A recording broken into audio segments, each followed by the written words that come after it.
Let's relate chapter 11 of Proverbs to cheerleading. Today we're going to talk about verse 16 through 17. And it reads like this. A gracious woman wants esteem, but she who hates virtue is covered with shame.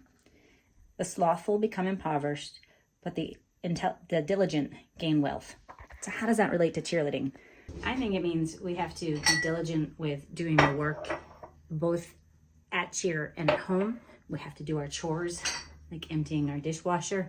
We also have to do our chores at practice. And we have to be mindful and gracious to our coaches, to our cheerleaders, being aware of where they're coming from and where they might be, and accepting of them. And those who are not, who are bad talking, smack talking, and disrespectful to either a teammate or a coach or a parent, isn't going to do well. I totally get it. It's hard when you are in the throw of things that you can lose your mind and yell. When I was coaching, one of my cheerleaders wasn't happy with something that was going on, and they totally lost their ish on me. And I can't say I responded in kind. It was troublesome for both of us, but we learned from it. We came back, we apologized, and we are still good friends to this day. Being gracious means you are willing to listen, you are willing to learn, you are willing to be open to other sides of the conversation, even if you don't agree with them. But finding fault and finding blame and always being on the defensive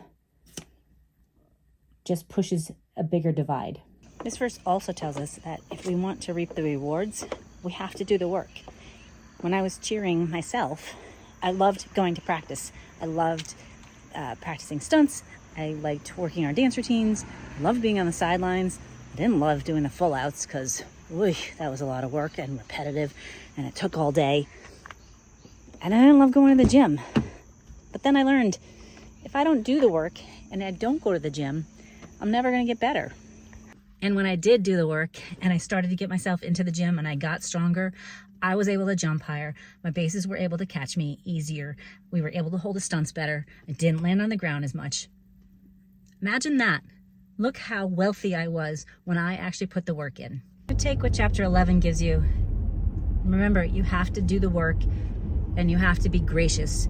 Those who are gracious and who put the work in and are not lazy and slothful will reap the reward. If you're interested in learning more about Proverbs and cheerleading and how they relate and the wisdom you can gain from it, check out this video here and please subscribe to my channel.